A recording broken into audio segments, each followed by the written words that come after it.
She spent a lifetime refusing to be owned by fame, and in her final hours, she stayed true to that instinct. Brigitte Bardot did not leave behind a dramatic farewell, a public spectacle, or carefully staged final moments. What she left instead was something quieter, more deliberate, and far more revealing. In the early hours of a Saint-Tropez morning, with only one person by her side, Bardot whispered something so intimate that it was never meant for the world. And yet, that final moment now raises a question that follows her even after death. What did Brigitte Bardot want remembered, and what did she want left alone? Because long before her final breath, she had already decided what would remain, and just as importantly, what would not. For decades, Bardot lived as if she were already gone from public life. She rejected contracts, refused comebacks, and slowly dismantled the wealth and visibility that once defined her.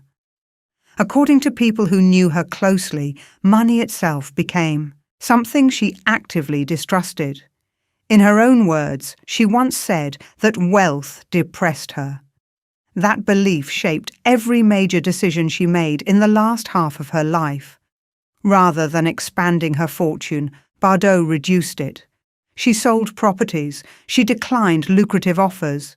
She redirected income streams toward a single cause that had replaced cinema as her purpose. Animal protection was no longer part of her identity. It was her identity. Even La Madrague, the legendary home that symbolized her retreat from the world, was not protected as a personal monument.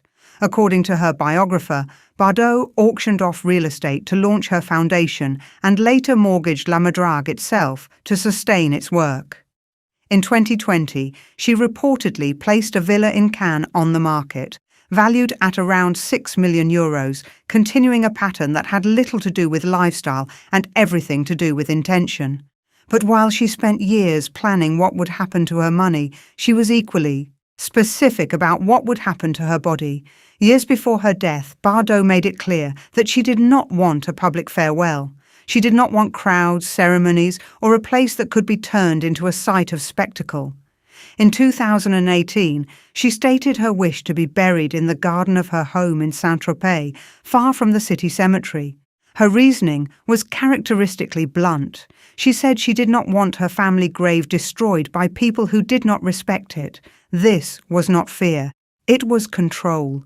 Even in death, Bardot refused to surrender her privacy. As her health declined, she withdrew even further. Public appearances disappeared entirely. Communication narrowed to a small circle. And at the very centre of that circle was her husband, Bernard Dormal, who, according to those close to the family, remained with her until the very end. What happened in those final moments was not dramatic. It was simple.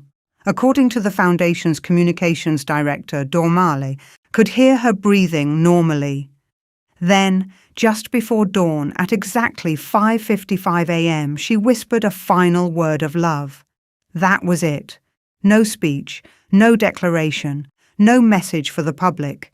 And yet, that silence speaks volumes, because in the days following her death, attention inevitably turned to what she left behind and who would receive it. Her only son, Nicolas Jacques Charrier, lives quietly in Norway. Their relationship had long been described as difficult, marked by distance and public tension in earlier decades. According to reports, he will receive the share guaranteed to him by law. But multiple sources suggest that share will not be large. French inheritance law ensures a minimum portion for children, but only from what remains at the time of death. And according to Bardot's biographer, very little remained outside the structures she had already put in place. This raises another question that has yet to be answered, whether her son will challenge the foundation or whether her final arrangements will stand uncontested. For now, there is no public indication of a legal battle, only speculation and silence. What is clear is that Bardot's final wishes were never about money. They were about distance. Distance from noise, distance from judgment, distance from the world that once consumed her. And in the next part, we will look more closely at how her choices around wealth, inheritance, and privacy were connected to that final whisper, and why her last wishes may be the most consistent statement she ever made. For someone who spent most of her life under relentless public scrutiny, Brigitte Bardot's final years were defined by withdrawal. Not retreat in fear, but withdrawal by choice. She'd already said everything she wanted to say, and she no longer believed the world needed explanations from her. This is why her last wishes matter so much. They were not sudden decisions made at the end. They were the natural conclusion of a life spent, resisting intrusion. According to people close to her, Bardot spoke very little about death itself. She did not dramatize it, and she did not romanticize it. What concerned her far more was what would happen after. Who would control the narrative? Who would turn her life into spectacle? And who would respect the boundaries she had fought to maintain for decades? Her decision to be buried in the garden of her home in Saint-Tropez was not symbolic in a poetic sense. It was practical. She wanted to avoid a public cemetery, avoid crowds, and avoid the possibility of her grave becoming a destination. In her own blunt words years earlier, she said she did not want strangers vandalizing her family's resting place.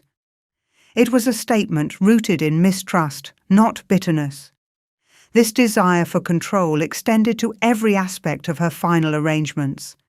There were no grand plans for a public funeral, no indication of a large ceremony, no attempt to shape a final image for the cameras. Bardot had spent her entire adult life being photographed, discussed, and interpreted. In death, she wanted none of it. Instead, everything was narrowed to the smallest possible circle. At the centre of that circle was Bernard Dormal. Whatever controversies surrounded him over the years, those closest to Bardot consistently described him as the person who remained with her when nearly everyone else faded away. According to the Foundation's communications director, Dormal stayed by her side until the very last moment. The final scene, as described, was quiet. No dramatic decline, no chaos, just normal breathing, followed by a whispered word of love shortly before dawn. The specificity of the time, 5:55 a.m., gives the moment a strange weight, not because it invites interpretation, but because it resists it. There is nothing to analyze in a whisper meant for one person, and that may be exactly the point. In the days after her death, public curiosity immediately shifted toward money. How much was left? Who would inherit it? Whether conflict would follow? But according to her biographer, Bardot had little interest in preserving wealth for its own sake long before she died. She practically refused every contract that was offered to her, he said, noting that over decades she turned down countless opportunities that would have multiplied her fortune. After leaving cinema, she signed only 2 significant commercial deals, one involving Lancel handbags and another with an online clothing brand. Everything else she declined. Her reasoning was consistent with statements she had made as far back as 2006, when she said plainly that wealth depressed her. Not because she lacked it, but because she associated it with excess, compromise, and obligation. Money, to her, was useful only insofar as it served her cause. That is why so much of her fortune was redirected toward the Brigitte Bardot Foundation. Properties were sold, others were mortgaged, La Madrague itself. The place most closely associated with her name was leveraged to keep the foundation alive. She did not protect it as an untouchable asset. She used it. This context matters when discussing her son, Nicolas Jacques Charrier. Their relationship was complicated and for many years openly strained. Nicolas lived his life largely outside France, away from the media and away from his mother's public battles. According to available information, he will receive the portion of the estate guaranteed to him by law. But both her biographer and multiple media reports emphasize that this amount is expected to be limited. Not because she hid assets at the last minute, but because she had already given most of them away. There remains the possibility of legal questions, whether the sole heir will challenge the foundation or whether any dispute will arise involving her husband. For now, nothing concrete has emerged, only speculation and the recognition that Bardot's arrangements were designed to leave as little room for conflict as possible. What stands out is how consistent all of this is. The woman who rejected fame in her 40s rejected spectacle in death. The woman who dismantled her fortune dismantled the idea of inheritance as reward.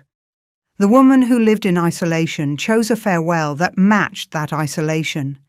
And in the final part, we will step back and ask why Brigitte Bardot's last words and funeral wishes feel so different from those of other icons, and what they reveal about the kind of legacy she was never interested in leaving behind.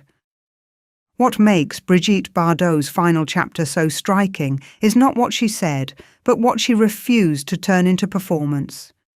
In a world where last words are often shaped for history, hers were not. They were private, intentional, and unrecorded until after the fact. A single whispered word of love, heard only by the man beside her, then silence.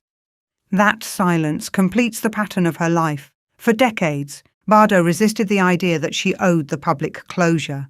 She rejected interviews, appearances, retrospectives, and any attempt to package her life into a neat conclusion. Her final wishes followed the same logic.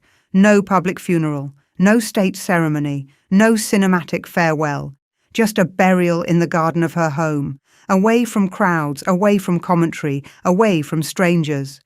This choice was not accidental. It was consistent. Bardot had long believed that fame was something that did not stop at death unless you actively stopped it. Graves become destinations, funerals become events, memories become products. She wanted none of that. She wanted rest, not remembrance shaped by others. By choosing her garden in Saint-Tropez, she chose familiarity over symbolism. The place where she lived, withdrew, and protected animals became the place where her story would quietly end, not marked by marble or monuments, but by privacy. At the same time, she understood that silence invites speculation. Questions about inheritance, family relationships, and unfinished business followed immediately. Would her son contest the foundation? Would her husband receive a share? Would disputes emerge? But even here, Bardot's planning left little room for drama. According to her biographer and multiple reports, she had already stripped her personal estate down to its minimum long before her death. By refusing contracts, selling properties, and redirecting wealth to her foundation, she ensured that the moment of death would not trigger a financial spectacle. What remained was modest by comparison. Enough to satisfy legal obligations, but not enough to redefine her legacy. This approach reframes the question people keep asking. It is not what was left for her son or who benefited most financially. The real question is why Bardot spent so much energy ensuring that money would not be the headline. Her final wishes were not about control in the authoritarian sense. They were about consistency. The same woman who walked away from cinema at 39 because it no longer aligned with her values refused to let death become another stage. In that sense, her last words were not the whisper at dawn. They were the decades of preparation that made that whisper possible, the removal of excess, the narrowing of focus, the deliberate shrinking of her public footprint. Brigitte Bardot did not want to be remembered through ceremony. She wanted her work to continue without her presence. Her foundation remains active. Her campaigns remain funded. Her values remain embedded in structures that do not require her image. That is why her final chapter feels unsettling to some. It offers no grand conclusion, no emotional payoff, no spectacle to consume, only intention. And perhaps that is the most revealing truth of all. In the end, Brigitte Bardot did not seek to leave behind a message for the world. She sought to leave the world behind quietly on her own terms. What people often miss when discussing Brigitte Bardot's final words is that she had been preparing for silence for decades. Long before her health declined, long before any talk of funerals or inheritance, she was already removing herself from the mechanisms that turn people into symbols. After leaving cinema, she did not slowly fade. She actively erased her presence from spaces that once defined her. Invitations went unanswered. Offers were declined without negotiation. Contracts were refused without counter-offers. According to those who worked around her, this was not stubbornness. It was relief. She once said that cinema had taken everything it could from her: her image, her privacy, her youth. What remained was something she wanted to protect, not expose. This mindset explains why, even in her final years, Bardot resisted documentation. There were no farewell interviews, no reflective documentaries authorized by her, no attempt to explain herself to future generations. She did not believe explanation would bring understanding. In private conversations reported by people close to her, she spoke far more about animals than about her past. The future, as she saw it, belonged to causes, not memories. This is why her final whisper carries such weight. It was not a message to the world because the world was never meant to hear it. It was not a summary of her life. It was a confirmation of the only relationship she still allowed to exist without defense. Bernard Dormal remained with her when others had long stepped back, not because of obligation, but because Bardot had narrowed her trust to almost nothing.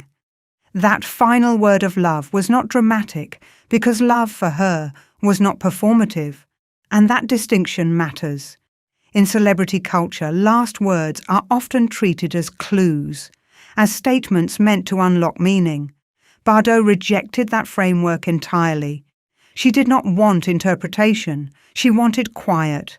Her funeral wishes reflect the same logic. By choosing burial in her garden, she removed herself from public ritual. No city officials, no commemorative speeches, no crowds, no camera lenses searching for grief.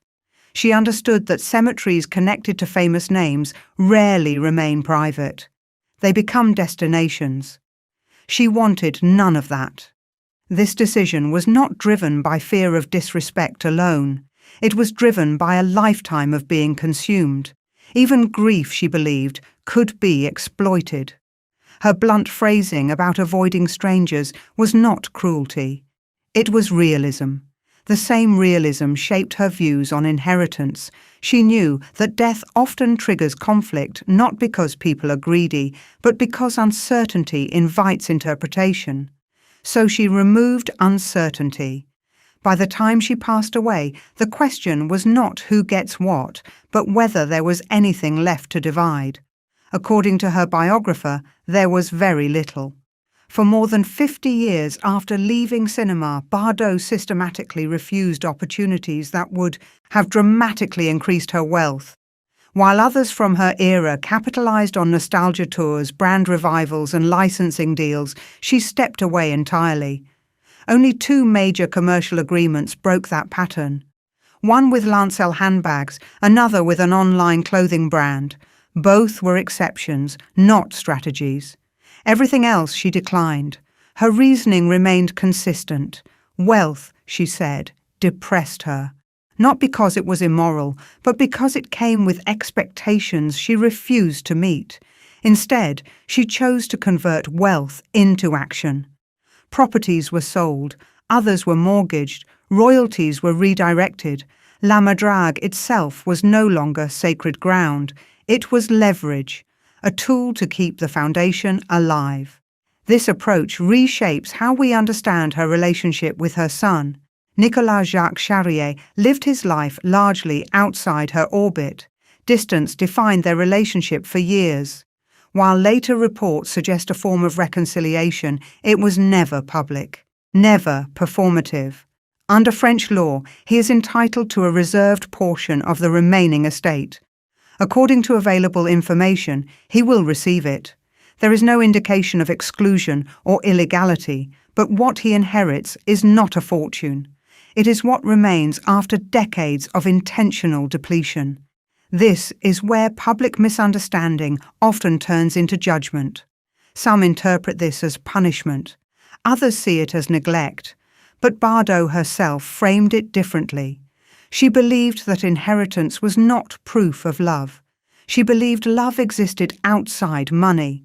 Her priority was continuity of purpose, not preservation of bloodline wealth. That philosophy may feel uncomfortable, but it was never hidden.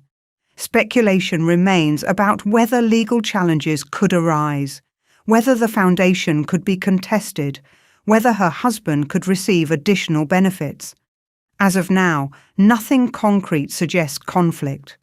What is clear is that Bardot designed her exit to minimize drama. No surprise will, no hidden assets, no sudden revelations. Her death did not unlock secrets, it confirmed patterns. And that brings us back to her final moments. The image is simple: dawn, silence, normal breathing, a final whisper of love. No witnesses, no record, no explanation. In a life defined by exposure, that moment belonged to her alone. Her story does not end with applause, it ends with restraint. Brigitte Bardot did not want a legacy shaped by interpretation. She wanted structures that functioned without her presence, a foundation that worked quietly, animals protected without her name attached, a life that concluded without ceremony. Her last words were not meant to summarize her life. They were meant to close it. And perhaps that is the most unsettling and honest ending an icon could choose.